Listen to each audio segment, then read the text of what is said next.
Good afternoon, friends. Today we are doing the accessory belt, or the serpentine belt, on the Evo 9. I'm just going to move the car over a bit so I've got a bit more room because there's not a lot of room in here. I wasn't sure what we're going to do today, but the courier rocked up with all the bits. Shout out to Accessory Performance for hooking us up super quick. We've got a gates belt, we have an idler pulley, and we have the tensioner pulley. I will link those below. Let's do it. Alright, we got the car moved over, so we got plenty of room. The bumper's currently off because we just did the LEDs and the lights, so hopefully that will help us get to our, I think that's the AC pump. Should make things a little easier with the bumper off. I also just installed some strut dampers, so that's making things a lot easier. They're super sick. Big fan of that. So I believe this belt runs to the power steering pump, the AC pump, and the alternator. We probably will have to drop the engine a little bit because we are replacing the idler pulley. I wasn't sure whether to just change the belt, but since we have a belt noise anyway, which I don't think is this belt, I think it's probably more the timing belt, but this should be an easy thing just to change to rule that out. So we have both the pulleys to change anyway. Right, we've got the car jacked up. If you don't know where to jack it up, I'll show you real quick. Underneath the front bumper, there's a tow hook. Behind that tow hook, there's actually a plate. Stick your jack on there to lift the front. Nice and easy. Straight up. There's an engine mount on the other side of this, so it's a good spot. Make sure you use jack stands. These want to go on this rail here. There are 2 notches in this rail. Make sure you get it in the middle, that's where it's reinforced. If you go either side of the notches, see the notch just there, you'll bend this rail. You can also put it under that bolt on the chassis rail, I believe. I'll just put it there. It works. Let's get this wheel up. Probably gonna have this little plastic cover. Mine's missing a plastic clip. 1, 2, 3, and that'll be off. Just use a little screwdriver, but be gentle because they're fragile and they break easy. So we have the tensioner pulley for the accessory belt, a 1/2" drive breaker bar in that slot, and pull towards us this way. That will loosen the tension in the belt so we can get it off. There are 2 holes in this, so you can actually lock the tensioner in place with a little Allen key or a bolt or whatever. I am going to be replacing that though, so I'm not going to bother doing that because I will not be able to get this thing out while it's not bolted in. So I'm just going to release the tension, pull the belt off the crank pulley, which is that, and go from there. See if I can film this with one hand.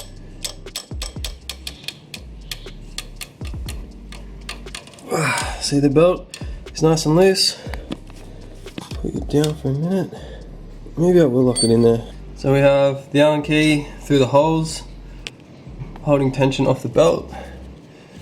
Now we can pull our belt off our crank around the alternator. So we're probably gonna have to duck up top, maybe. Up in there you can see the idler pulley, which we'll be replacing. Pull it off that. At the front, we've got the air conditioning pump, pull it off that. I believe it'll be a bit tight to get it through the chassis rail.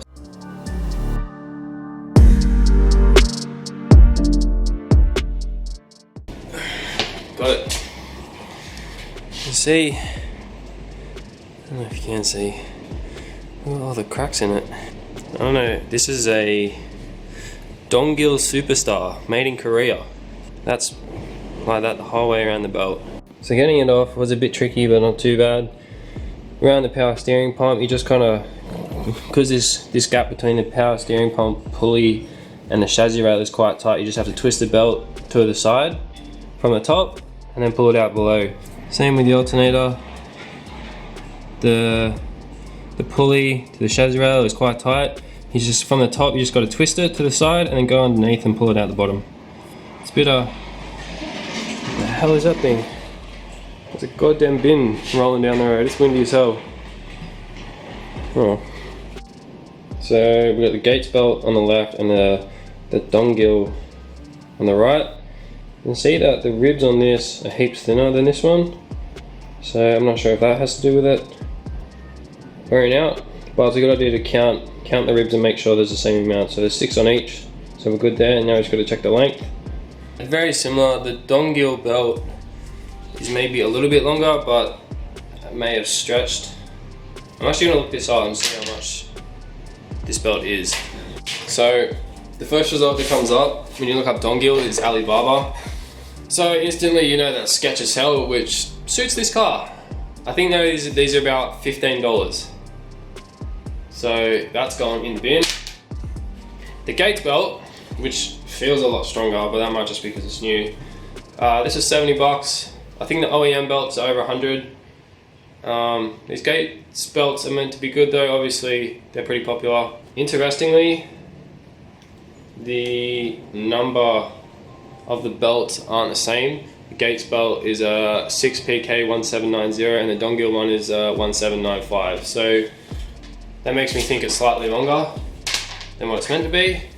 So these are belts for AC too. You can get belts for non-AC setup, so you have to make sure you order the right one.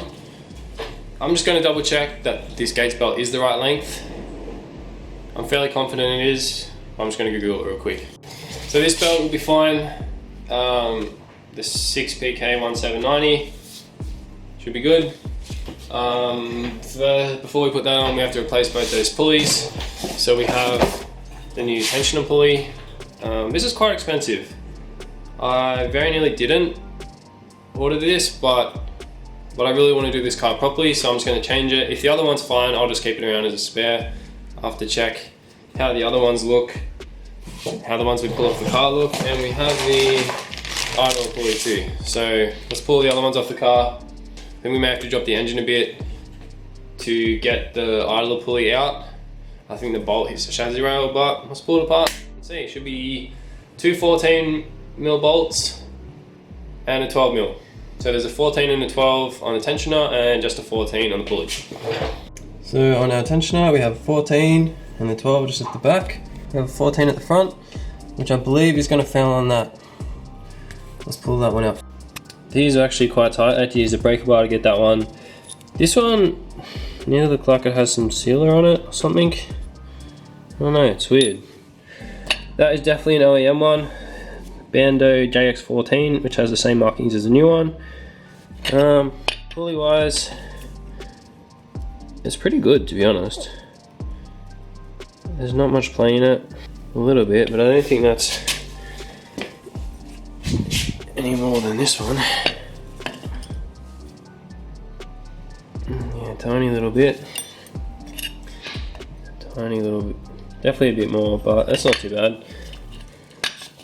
As you can see, they're definitely the same part. They got the same markings, so let's get this one on the car. Now, being that these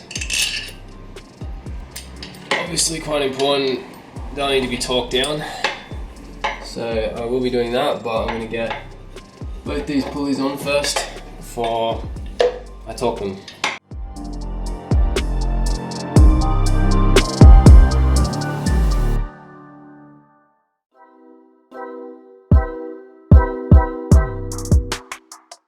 So I'm really struggling to undo the bolt holding the pulley on. I can only get a spanner around it and I can't get it undone. A bit loose, spins okay, but I'm going to try and drop the engine a little bit now and see if I can get a socket with a breaker bar on it. So we have an engine mount, the top engine mount just here. There's 3 14mm bolts. I'm going to get rid of this, I think that's a 12. That's for the power steering. We're just going to undo that to get that out of the way and then undo these 3. That should let us, we probably won't even fully undo them. We'll just undo them to the top, so hopefully we can drop it about, I don't know, 20mm or something. And we put a jack under there with a block of timber on under the oil pan. It's not quite sitting on it, but that way if it falls too far it'll cut. So I finally got the pulley out. I was starting to get a bit worried because the bolt was super tight. I had to actually, fully undo these nuts, which you know up there, and pretty much drop that all the way down using the jack. I had to get the 14 I had to get the breaker bar actually to loosen it because it was so tight. I'm pretty sure the torque specs for that bolt are, oh, let's have a look, 79 Newton meters or 59 foot-pounds, pound-feet, whatever the hell it is. That's off. Where's the other one? Where is it? I'm gonna do it like this. Let's crack this thing open. Make sure they're the same. Same size. Pretty similar. This one's actually got writing on it. That one's got like a part number on it, whereas this one doesn't, so that's interesting. But they're definitely the same size. Same get up. This one doesn't spin too bad. So I'll probably keep this and our other pulley around because they're probably okay. But let's get this installed and then let's get all three of those bolts torqued down.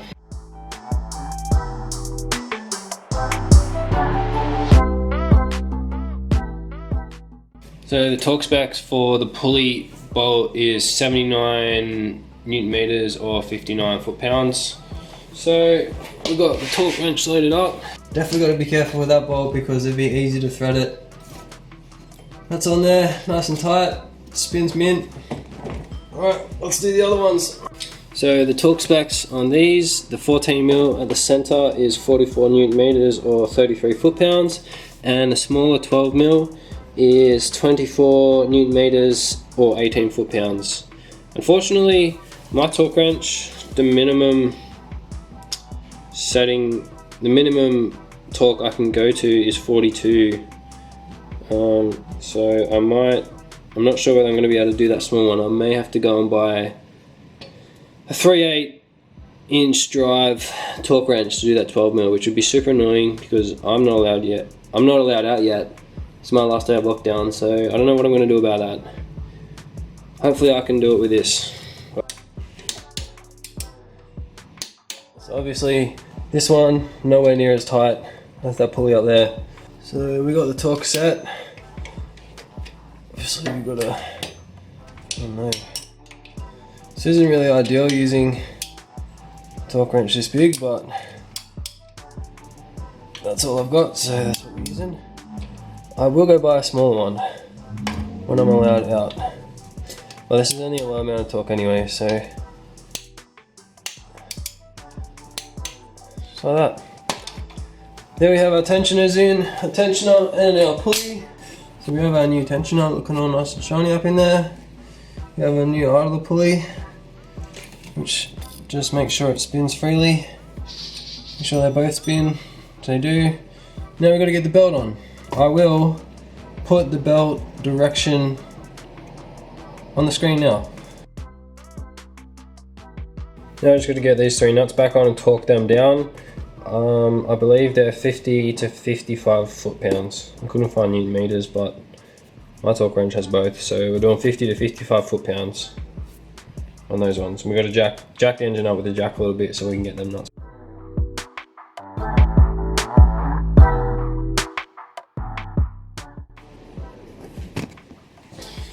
Alright, time to get the belt on. I'll just be looking at a diagram that I just found in Google. STM tuned has a little diagram. Just make sure you've got the one with the air conditioner pulley included. If you can see that. That's the AC pulley, so if you have AC, make sure that's included. If you don't, look at the other one. I think I'm going to start with the alternator first because that's probably going to be the biggest pain in the ass. Let's get it down in there and see how we go. Oh, the other thing we did, we put the socket back on the tensioner and open it again and put the Allen key through it so we can get the belt on.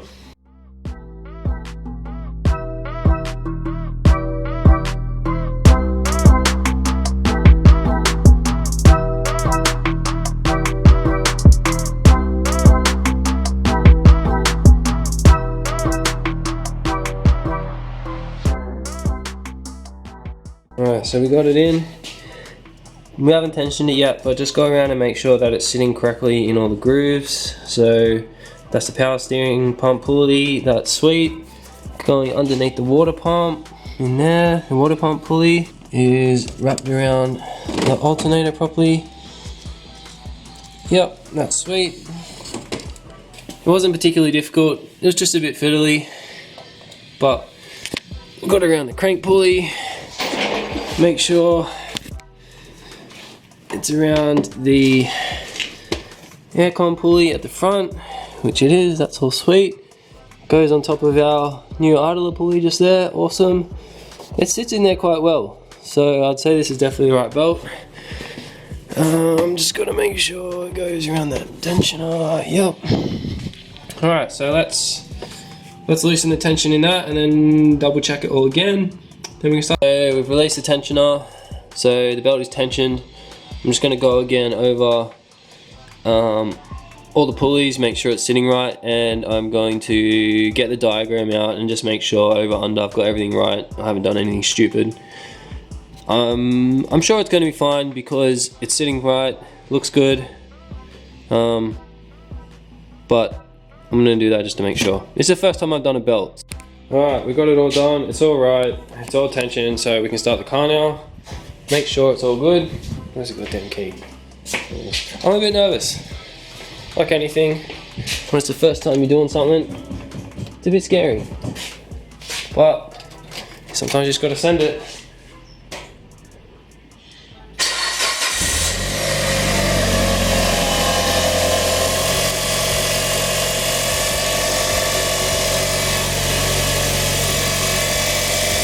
Beautiful.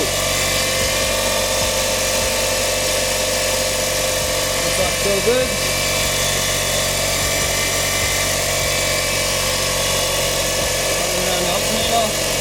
Well, that was fun. I've never done a belt before, as I said, so I was a little nervous about that, but honestly it's only an accessory belt. I doubt that's going to fix that weird belt noise that I'm having. Well, I believe it's a belt noise. I don't think it's going to fix that. It's probably more likely timing belt, but I haven't ordered anything for the timing belt yet, and we'll have to get a few special tools, lock the cams in place, and do the tensioner and stuff like that. So that's going to be a bit pricey, so I haven't done that yet. I'm going to run this. I just wanted to get a bit of belt experience happening, obviously, because the timing belt is fairly, well, it's very important we get that right, because we don't want our valves and our pistons having to punch on in the cylinders. That would be unfortunate. So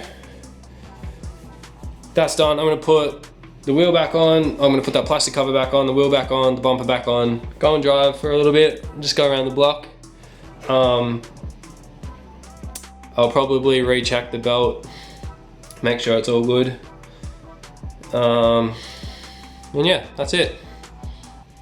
Thanks for watching.